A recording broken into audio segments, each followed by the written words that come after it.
If you please recite the Pledge of Allegiance with me. I pledge allegiance to the flag of the United States of America and to the republic for which it stands, one nation under God, indivisible, with liberty and justice for all.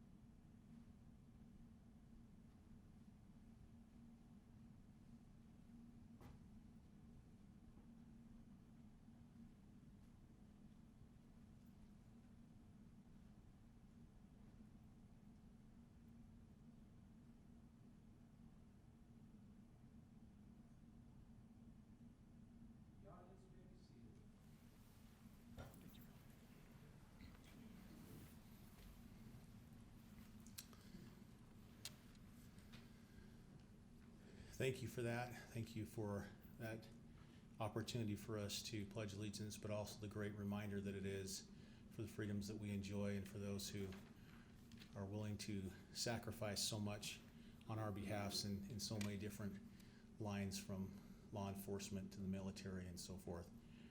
We'll just continue down our program. First up, we have the Business of the Year award, and Commissioner Ains is going to do that presentation. Following Commissioner Ains, I will do the Person of the Year award, and we'll go to that point there. Commissioner.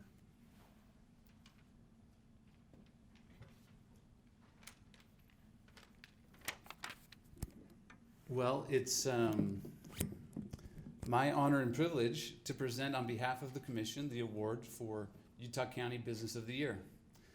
And this can often be a pretty difficult choice with so many great stories that deserve to be recognized and told. But this year, one business truly stood out from the rest, and with milestones and achievements that are unprecedented in our county. And so the award goes to Qualtrics. Let me just provide some background on Qualtrics. The company was started in a basement in Provo 17 years ago, and the founders are all from Utah County. The company is still based in Provo and today has over 2,000 employees globally. Nearly half of those are based in Utah County. And over the last 3 years, the company has relocated approximately 500 employees to Utah County, bringing tremendous talent to our area. Last week, Qualtrics was purchased by SAP for $8 billion, making it the largest ever enterprise acquisition of a privately held software as a service company. And it happened right here in our backyard. Qualtrics is used by over 9,500 enterprises worldwide, including more than 75% of the Fortune 100 and 99 of the top 100 business schools. Utah County is also where Five for the Fight was founded in an effort to eradicate cancer. Qualtrics and Five for the Fight have teamed up with companies throughout the county and state, as well as the Utah Jazz, to fuel groundbreaking research at Huntsman Cancer Institute and throughout the world. Qualtrics has had incredible success. What I am most excited about is the success. This success is going to send not just ripple effects, but a tsunami of positive impact on our county for innovation, entrepreneurship, education, and philanthropy. We are fortunate to have with us today a great leader from Qualtrics to accept this award and say a few remarks. Erin Goodsell is their managing counsel. She is a leader for women in tech here in Utah County and an adjunct professor at J. Reuben Clark Law School at BYU. Please join with me and my fellow commissioners in giving her and Qualtrics a big round of applause.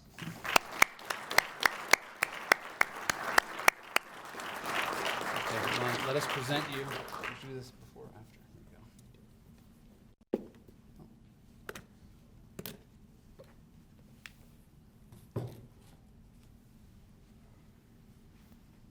Are we taking a picture? Take a picture. Get on the side. Nice recording. Slide on the side. How's that?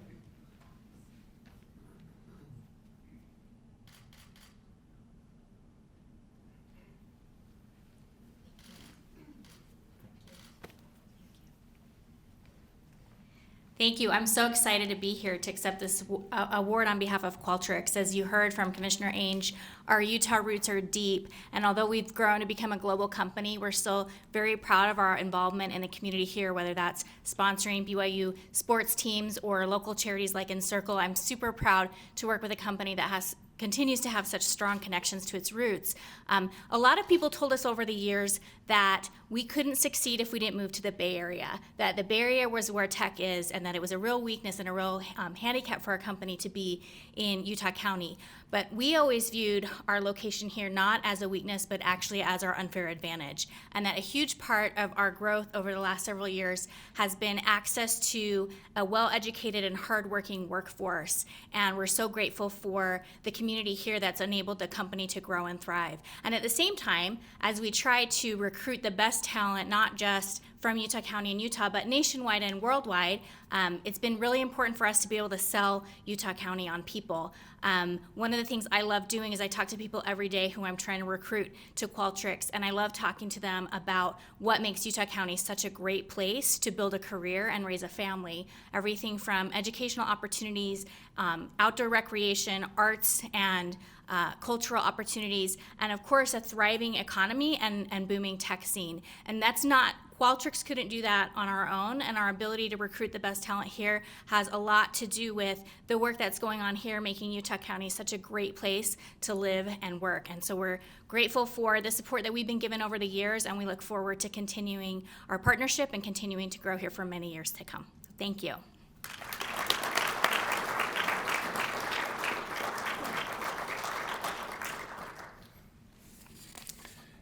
That's fantastic.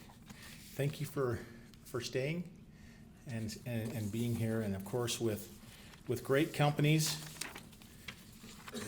you have to have great people in them to help that work and work along. And so it's my honor now to recognize the Person of the Year, or the Congressional, how about that? The Commissioner's Medal of Honor Award, and it will go to Victor Williamson.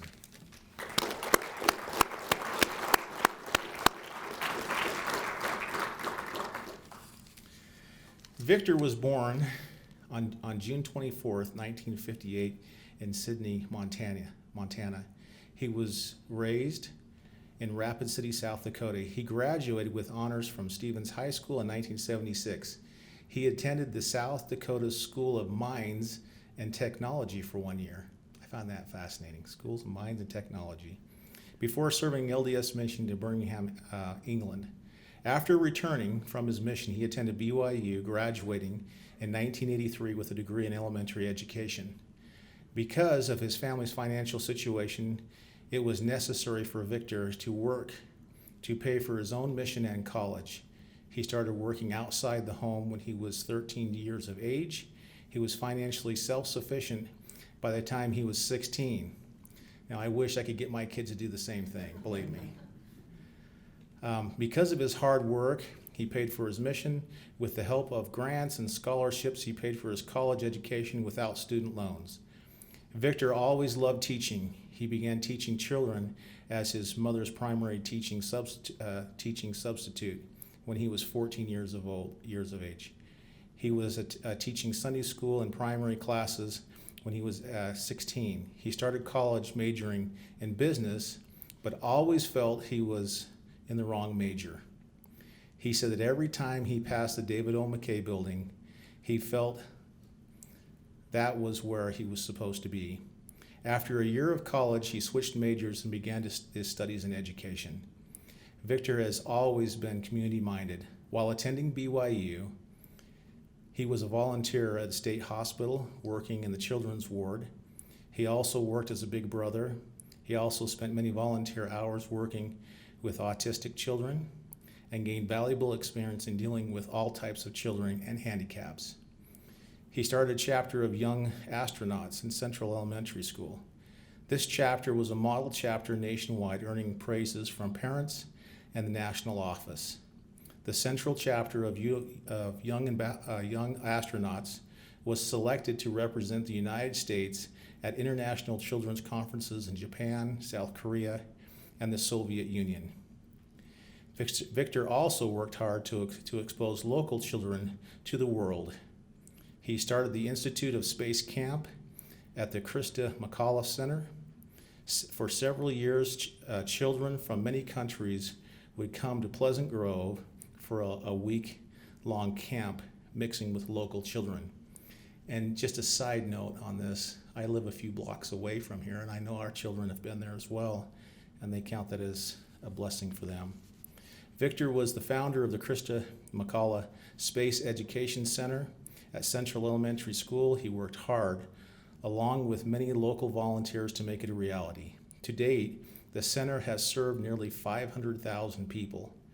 It is a field trip of a lifetime for the school's district's sixth graders. Victor continues to work hard for the children of Utah at Renaissance Academy. Victor is an example that the sky is the limit and the possibilities are endless with imagination and hard work. And so with that, we'd like to recognize Victor Williamson.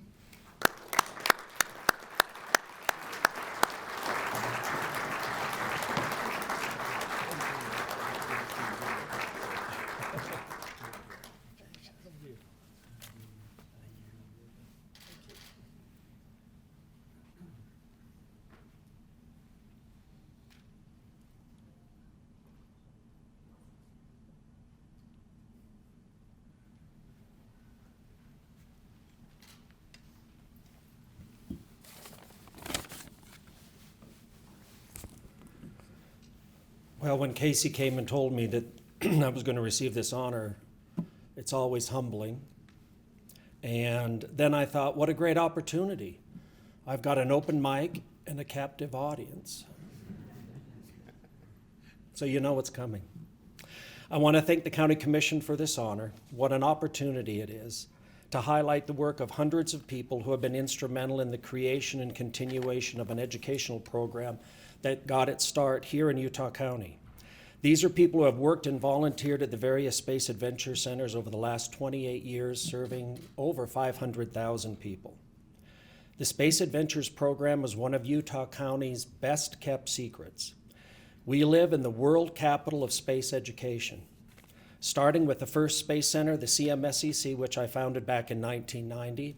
Today, Utah County has 5 space education centers and 1 corporation dedicated to creating an educational experience which excites kids to engage in science, technology, engineering, math by using a child's natural interest in space and piggybacking that love into futuristic Starship simulators set in an optimistic future where mankind has learned to solve most of its problems peacefully.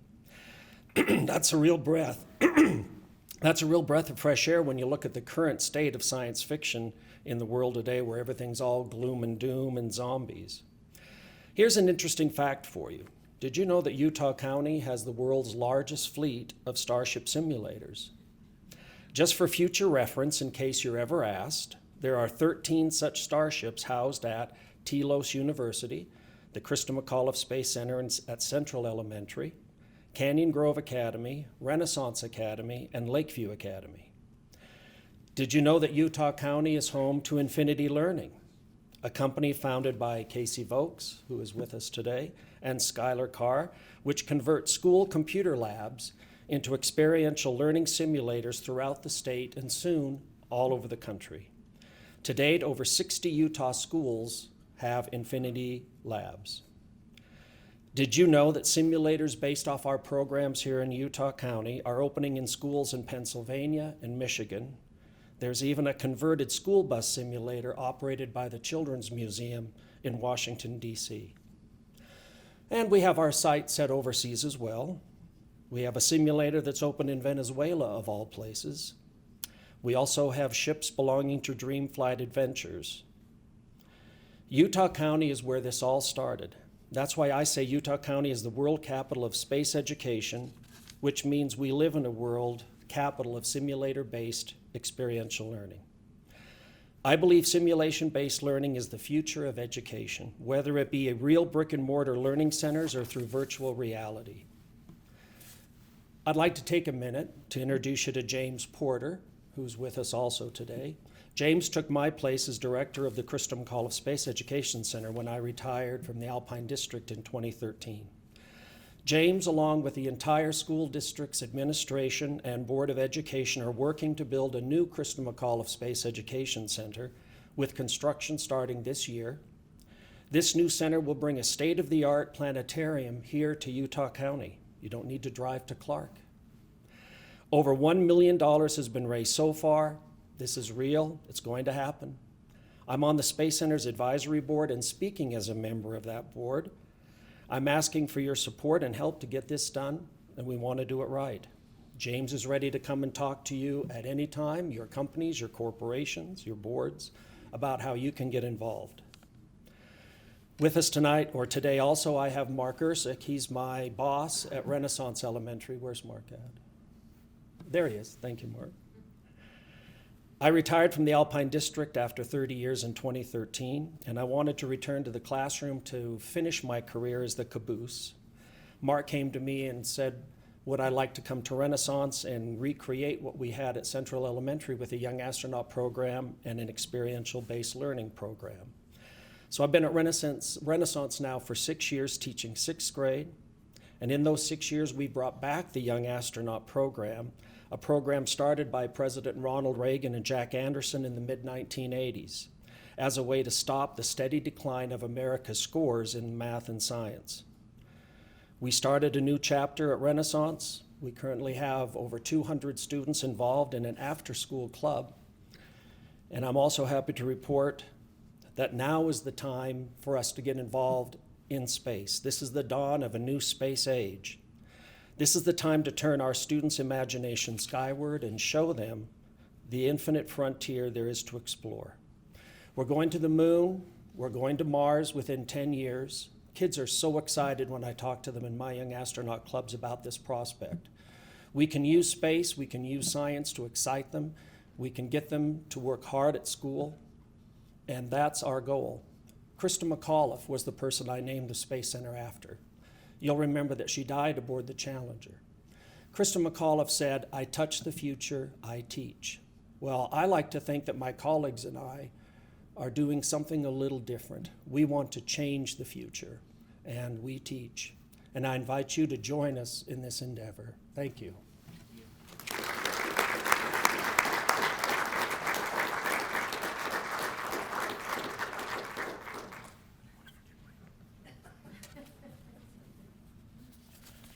The kids at school want to see this, so I've got to make sure I did this. Yeah, it's built nice and strong so they can hold it. Hopefully don't drop it, but thank you. I too echo that if we have the opportunity to teach the young minds and let them explore, that they can be the solutions for our challenges today and tomorrow. So thank you. Thank you both to Qualtrics and what you've become and what you're going to continue to get to do, and for Victor Williamson and what he's started and what's going to continue there. Thank you to both. Well done. Now we're going to have a video presentation. Fairways Media has put this together. So if you'll turn your attention right up here, and we'll watch this about Utah County.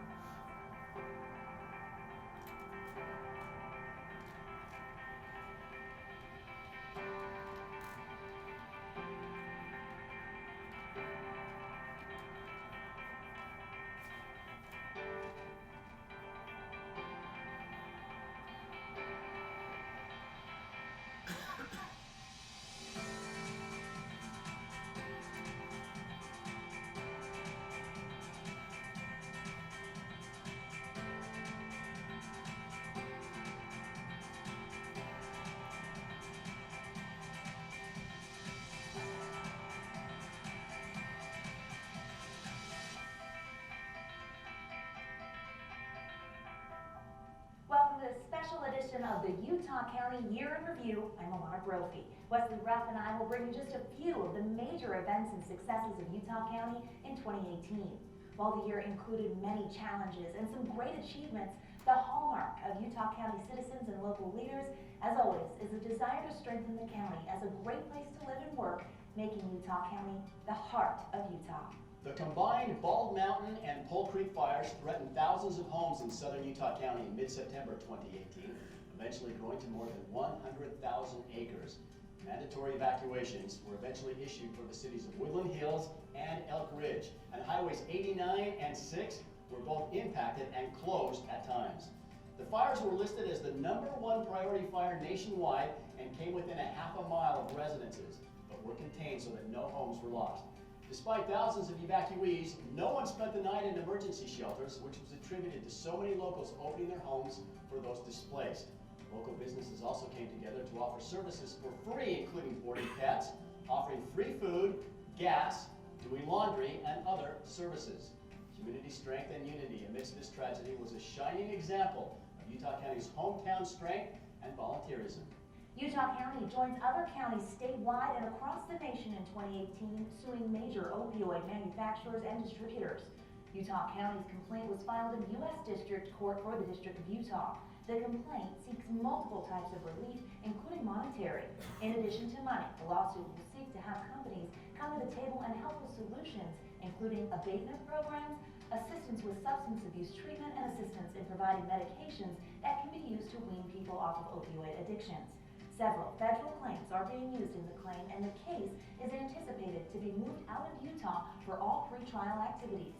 Utah County Commissioners Bill Lee and Nathan Ivey were present at the announcement, and each voiced his support for the action. Astrid Tumanes took the helm at Utah Valley University in 2018 and quickly shot from a relative unknown in Utah County to one of the county and state's most influential leaders. Tumanes came to UVU from Microsoft, where she was its regional director for corporate, external, and legal affairs in Southeast Asia. Excluding interim presidents, Tumanes is the first woman and racial minority to lead the Utah County institution. In a joint statement issued last April at the Peaks Ice Arena, Provo Mayor Michelle Kafusi and Utah County Commissioners Nathan Ivey and Bill Lee announced a new cooperative agreement that will allow for the Peaks Ice Arena to remain in operation for decades to come. The mayor stated that the new agreement allows for Provo's Parks and Recreation Department to manage the facility while being subsidized jointly by Utah County and Provo City for the next 10 years of operation. One of the top Utah County stories of 2018 includes the purchase of Utah County-founded Qualtrics by the German-based tech giant SAP for, get this, $8 billion in an all-cash deal. The potential synergies between the companies, Qualtrics focusing on experience data and SAP on operational data, made working together an easy prospect, according to Qualtrics co-founder Ryan Smith. The deal is believed to be the largest transaction of its kind in Utah history. To a story you want to share and comment on, last May it was announced that Facebook, the social media giant, would build a data center in Utah County. Mark Zuckerberg, founder and CEO of Facebook, posted on his social media pages how excited he is about the center and that the center will run entirely on clean, renewable energy. The data center is expected to be completed by 2020 and is estimated to employ nearly 100 people. Also last spring, Utah County officials, along with other state and local leaders, met in Lehi to announce the beginning of the I-15 Tech Corridor construction. The $430 million project is adding more lanes to I-15 and will improve east-west connectivity. The project, expected to be completed in 2020, is currently the biggest transportation project in the state of Utah. Utah County's Silicon Slopes is the tech world's new home. Year after year, homegrown tech companies bolster Utah County's economy and fuel its economic development. Utah County ranks among the most innovative, the most invested in, and the most sought-after location for traditional and emerging businesses. With an ultra-educated workforce, world-class universities, and more than a handful of billion-dollar companies, coupled with the lowest unemployment rate in Utah, just 2.9%, Utah County is the place for business, large or small, in the Beehive State. Now those are just a few of the many stories that have highlighted 2018 in Utah County. We would like to thank the Daily Herald and Forbes magazine for published stories that contributed to these highlights. And many thanks to those that make Utah County the heart of Utah.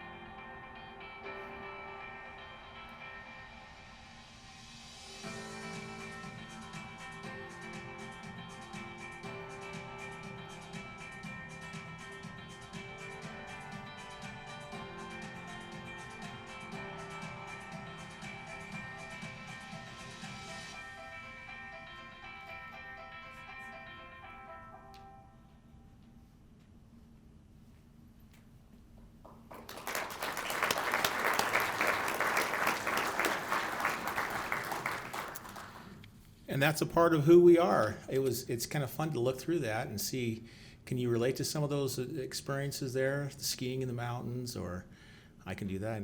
I think both of my fellow commissioners have done that as well, and hiking or biking, being up in a hot air balloon. There's a lot of experiences here in Utah County, especially talking about the businesses that are here and just the people, the good people that are here. That kind of gives us a kind of a bigger overview of who we are, and now we'll take an opportunity for all three of us to take a chance and talk about Utah County as we see it, and maybe some of the opportunities and challenges and things that we can do as we're moving into this next year. So we'll do that. We have Commissioner Ivey will go first, Commissioner Ainge, and then myself, and I'll wrap it up from there. Commissioner.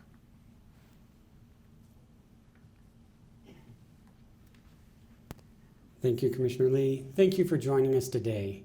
It's truly a wonderful time of year, and it's a wonderful time in Utah County. January is often such a wonderful opportunity to look forward, to reflect on the things that have happened and contemplate the things that will come, especially in the year ahead of us. I recently had an event happen in my life that kind of shook up my January. We have a world champion mare at our ranch, and she was expecting to have her first foal. A foal that we were very excited about because we anticipated, because of its genetics, it too could be a world champion. So for 10 days, every 2 hours, all night long, I got up and went downstairs and checked on this mare. And after 10 days of thinking she'd have the baby, I had to go pick up another horse, and of course, as soon as I left, she had the baby.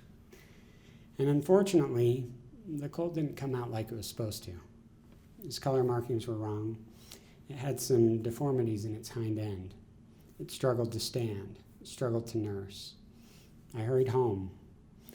We sought medical attention for it. I crafted special braces for its back legs. And the daily nurturing and watching continued for 4 days. It was starting to improve. It was getting stronger and better. And I was excited. And I came into the office and had gone through and done the work at the office, and I went home, and as I always do, I went to the barn to check on it. And when I went to check on it, it was laying dead in its stall. It was heartbreaking. There were so many dreams, so many hopes and aspirations laying there lifeless. And so I went about the process of taking care of it and listening to the mother, Winnie, all night. It was heart-wrenching. It's always heart-wrenching to lose. As I've reflected on this, I thought, what does this mean to me, especially in my role here as a commissioner? What does it mean to me that I can garnish and hopefully help make our community better from something that's tragic and sad, that had so many hopes and promises? And I'd share with you today 3 ideas and 3 things that we're working on that I think relate to this experience. The first thing, its mother was a world champion. So is Utah County. As illustrated in this video, Utah County wins, and we win a lot. We have a wonderful tech community growing and thriving. We have a business atmosphere, a university, a learning atmosphere that is second to none in the world. We are winning in Utah County. We're incredibly successful. But if we only rely on that past, we will fail to continue to win in the future.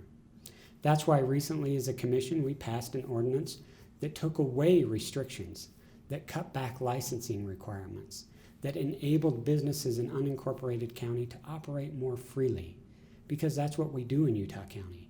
We make sure our laws are less restrictive and business friendly so that they can continue to allow the free market to thrive and succeed.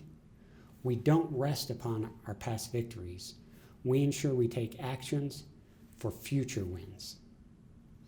The next thing is we have to address things that are broken. The Commission certainly in recent years, and not just last year, but many years, has had a string of unfortunate events, broken events, that have demonstrated significant holes in the form of governance. Not necessarily reflective at all about our current board, but about a structural problem that I personally see. That's why I believe it's imperative that as we move through this year, we have a vigorous debate and discussion about the form of county government. What does it mean to be truly represented? How do we have proper checks and balances? What does good governance look like? For that, we can certainly look to our founding, a government that's based on a separation of powers, a government that's based on checks and balances, that allows each individual body to perform their functions properly. We will certainly be having this discussion moving forward, and we'll make the necessary changes to things that are broken. Because things break from time to time. We find structural flaws. And as we have courage and step forward and lead, we can find the solutions that will heal those things that are broken. It's always done in a spirit of cooperation and compromise as we work together to address those problems. The last thing that I would emphasize that I think is the most important wasn't what happened that day that I found the colt laying dead. It's actually what happened yesterday. You see, yesterday was the start of our breeding season, and we rebred that mare. And next year, she's going to have a world champion foal. That's why we go through that process. Because we do not allow discouragement to take over and set us astray from the wonderful possibilities that lay ahead of us. Utah County has a bright future, an amazing future. As we continue to grow in our business sector, as we continue to protect and preserve our heritage as an agricultural community, as we look a little farther down the road and catch a vision of the good things to come. Growth is challenging. It puts forward many, many challenges. How do we provide proper infrastructure? Where do we house people? How do we pay for the needs and services that come with that growth? But when we look with optimism, with faith, and base that upon sound reasoning and principle, we find those solutions. We find a future. I believe in the future of Utah County because I believe in its people and their capacity to rise above the challenges that beset them and grab a hold of the opportunities and turn those opportunities into victories. Because that's what we do here. Because we're pioneers. We pour forward with faith and courage and conviction that tomorrow will be better than today. And as we take on these challenges, as we address the issues, I am confident that Utah County will continue to succeed and win.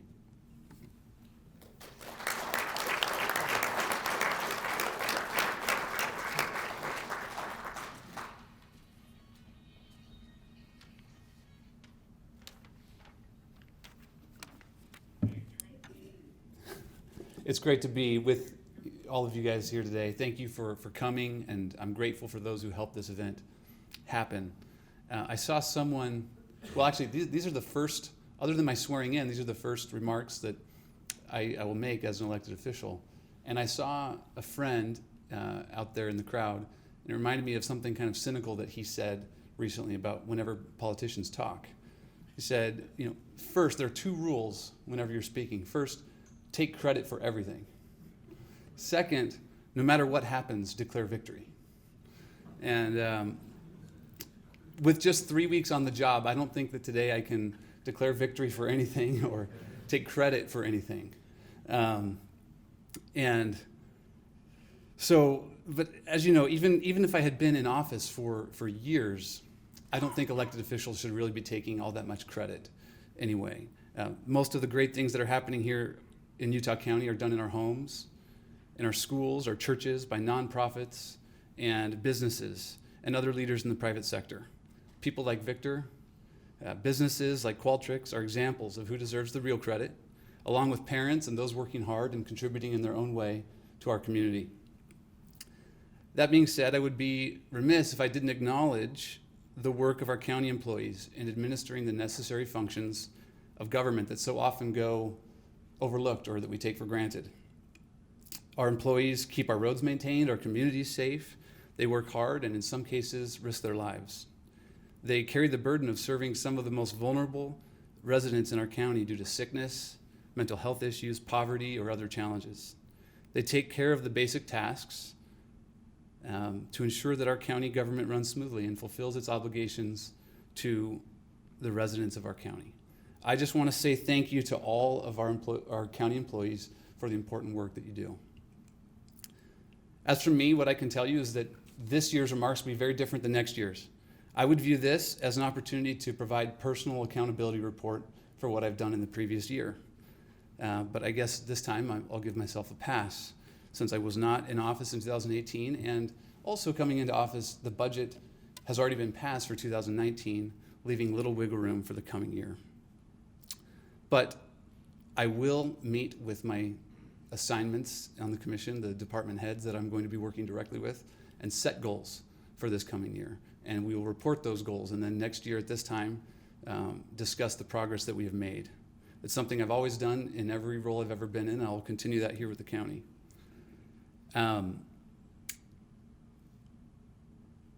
But what I can report for this year is the approach that I will take for the rest of the year. The first is I came into this office after a period of dysfunction and frustration. And I'm committed to bringing to this office professionalism, civility, and integrity. And I've seen the same in my fellow commissioners so far this year, and I think that's something that we can continue for many years to come. One thing that people in the county have already realized is that doesn't necessarily mean that I'm going to be a pushover or go along with the way things have been done. I don't think the people in Utah County elected me to have the status quo or to, they want me to bring a fresh perspective and switch things up and make sure that we are responsibly planning for the long-term future. What that often means is asking difficult questions. It's something that I've always done in my career. As a venture capital investor or as a transactional attorney, my job was to go into a company and interview the management, the owners, employees, and ask those tough questions, or to the opposite side in a legal negotiation, go through a difficult line of questioning. Because ultimately, I was going to be asked by my investor group or my clients, are you sure that we're ready to do this deal and wire this money? Are you sure that they have lived up to every requirement under the contract? And I'm excited to bring that same level of scrutiny. What I'll say is that if you have business or interactions with the county and you find yourself on the receiving end of this scrutiny, please don't take it personally. It stems from a belief that I don't report to my fellow commissioners, I don't report to the department heads or the employees of the county, and certainly not any special interest groups or vendors of the county. I report to the people and the taxpayers of Utah County, and I view that as a sacred responsibility. So next year at this event, I promise to give you a detailed report on what I've done, and as a commission, the things that we've done that will benefit the people of Utah County. What has been done to take the positive momentum we feel right now to make sure that we build and maintain a prosperous long-term future for our county. Thank you.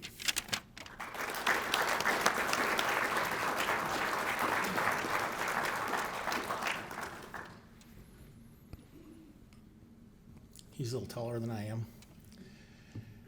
Well, I want to take this opportunity to thank my fellow commissioners for what they do, what they stand for. I've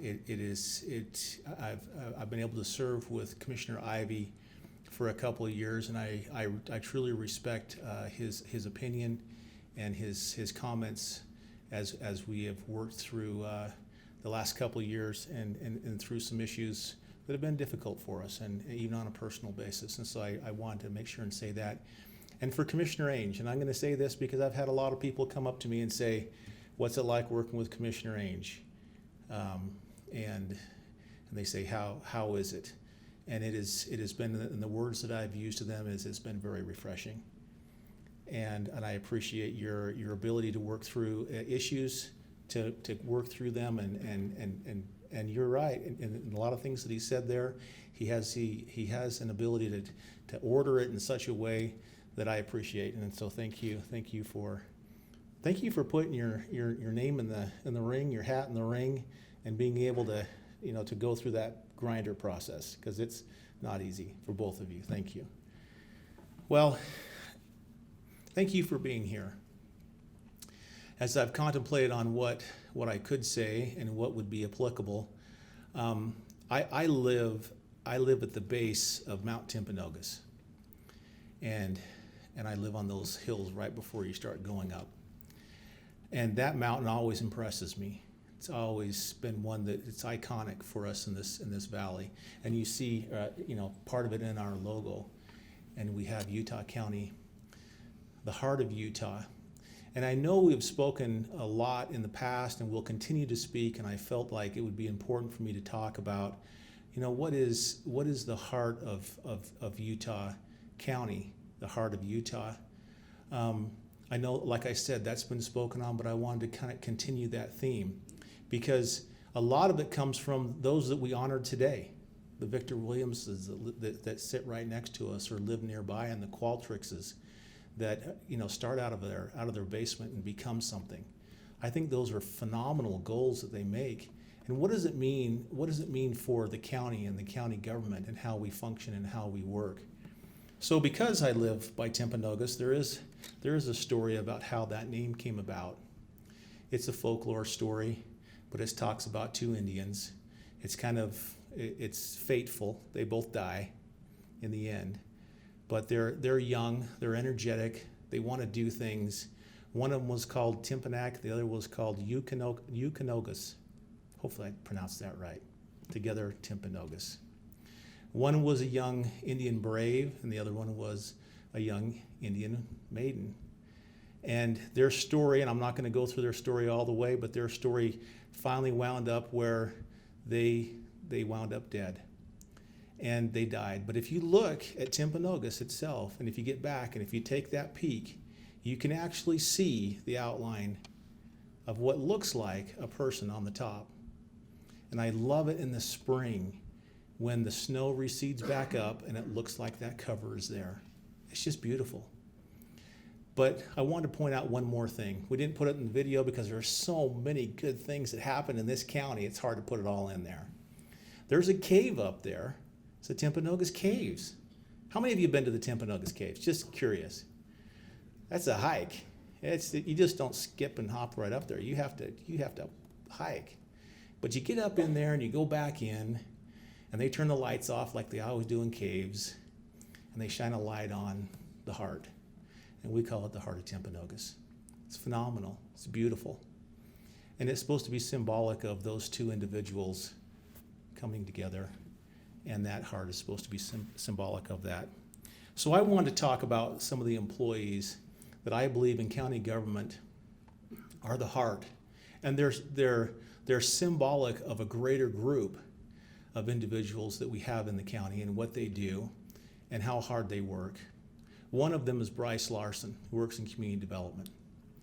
And, he doesn't even know I'm telling him this story, and I know he's sitting right back there.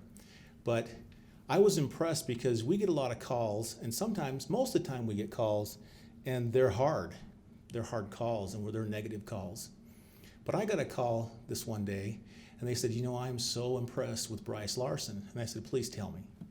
And they said, well, I went in, I had a concern and a problem, and I was trying to figure it out. And I walked through I sat down with him in his office, and we walked all the way through this concern. And I came out, and my first thought was, oh, he solved it for you. Actually, no, he didn't. He didn't. The constituent walked out not getting what he thought he wanted. He walked out of there, but the experience that he had with Bryce Larson was over the top. He said he listened. We walked through all the situations and scenarios, and he explained to me why this couldn't happen. But he felt like he'd been listened to, and at least he explored it.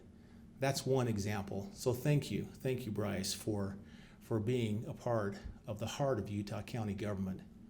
Second one is Jeff Smith. And Jeff, I didn't see him come in. Is he here?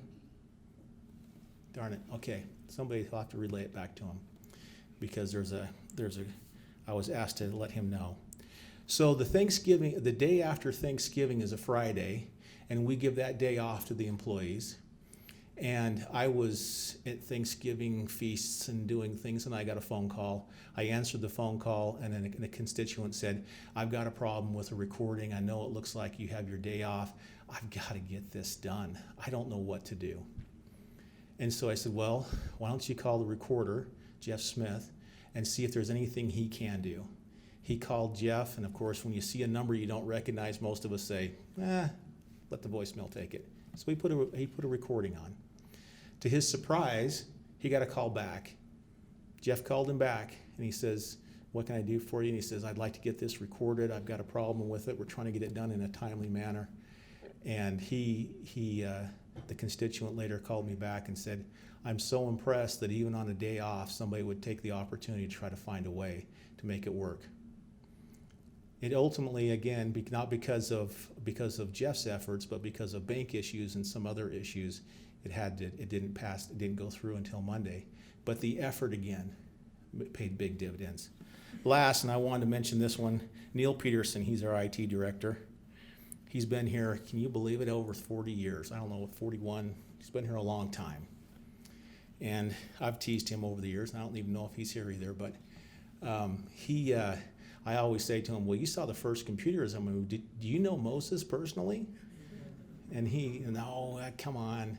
But he talks about how Utah County has grown and how things have changed. And can you believe that we can send an email or a mail now around the world in seconds, where we used to have to put it on Pony Express? Anyway, so I was asking about some of the good things that he's seen and also some of the frustrations. And he was typing this back and forth to me or texting me. And one of the things, a lot of the good things he was saying were phenomenal. But he says, the one thing that I don't like is the autocorrect. Does anybody have a problem with autocorrect?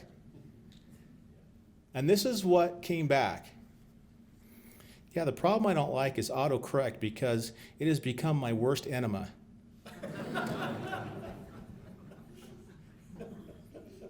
If you don't get that, you will in about an hour. So I applaud the county employees for what they do, what they continue to do. It's amazing. There are challenges. We feel the challenges. Sometimes we always feel like we're at the tip of the spear, but I'm sure that there's a lot of things they do we have no idea that is happening. So thank you for the work that you do. And I guess it would be important for me to recognize that none of us here drink from the wells that are actually, well, maybe some, but most of us don't drink from the wells that our hands actually put to the shovel or to the drill that drilled those wells. We have to stand on the shoulders of others. We stand on the shoulders of many county commissioners in the past. We stand on the shoulders of many businesses and government leaders who have built infrastructure and places for us to come and assemble. We don't drink. I have never drunk from the tap in which I was the one that drilled the well, and I would assume that most of us probably are the same way. It's important for us to recognize that, and we make deliberate decisions in this county. It's not by accident. It's not by accident that things happen. There's deliberation. I know we spend a lot of time working through issues. We spend a lot of time in preparation and planning. Deliberate actions of the past that have given us a certain course that we can go. Some of those deliberate actions has been keeping taxes low, encouraging businesses to land in the cities, to use common sense in land uses, and to overall have a heart, because I've heard this often. I've heard it that government doesn't have a heart when it comes to, individual interests. But I believe that Utah County, and especially working with my fellow commissioners, will look at issues and find ways to say, how can we say yes to this? Not always just no. As we prepare for the future, there are issues. Transportation is an issue. Transportation it'll always be with us as an issue. Transportation is something that we will be dealing with it over and over. As soon as that blacktop's finished, it becomes a deteriorating asset. It's a liability. And so it's something that we're going to have to deal with. I remember when I came here to BYU many years ago, with my parents, I should back up. With my parents, we'd go down south to southern Utah, down to a dairy farm where my grandparents were. And there was times we'd have to go through the cities. State Street was the biggest two-lane road that we had for going down there. I-15 had gaps in it. We used to stop all the time at Nephi. It was the halfway mark. We'd stop at the Frosty Freeze, get an ice cream or whatever, and then we'd continue down. And now we've got that from from up in Canada all the way down to Mexico, this wonderful freeway that allows us to move back and forth. Another one is economic development. Economic development in this county has been phenomenal. When I came down here to BYU years ago, it was Geneva Steel, Brigham Young University, the hospital, and the school districts. They were the biggest employers. That was it. When Geneva Steel had a problem with steel prices, we all suffered. Now look at what's going on in Utah County. There is so much activity going on, so many cranes up north and building going on. It is amazing. And when they did a study on economic development in the state of Utah, it used to always be centered right around Salt Lake City. But because of the economic activity of the Qualtrics's, of those who are coming here for a reason, for the labor force, for what we have in our quality of life, and also for their product, it has pulled that epicenter all the way down to Sandy now for the entire state of Utah. That is amazing. It's never done by accident, but it's usually done with preparation. And in most cases, I heard mentioned here, it's the ability for government to stay out of the way, and allow it to happen. The next one I want to talk about is rapid growth. In the decade between 2000 and 2010, we had a record. 140,000 new people came into this county. Never been done before. Unbelievable. Everyone was like, what are we going to do with this? Well, from 2010 to 2020, we're going to break that record. They're projecting between 160, maybe 180,000 people coming in here. As we project on into the future, there may be decades in which we have over 200,000 people that come into Utah County. With that comes challenges. The cities will bear a lot of that brunt of those challenges, land spaces. We have about 220,000 acres of buildable land here in Utah County, a lot of that south and west. And we're gonna have to find ways, and we're gonna have to be on the forefront of trying to find some of those ways.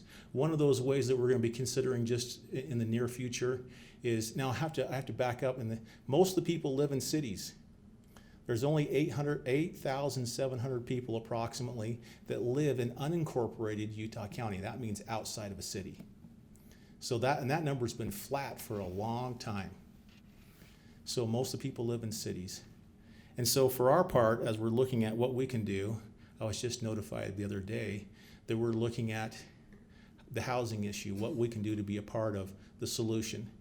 And even though it's outside of a city, we're looking at doing something with mother-in-law apartments so that they can actually rent part of their homes to those that have a need, because there's a housing crisis here.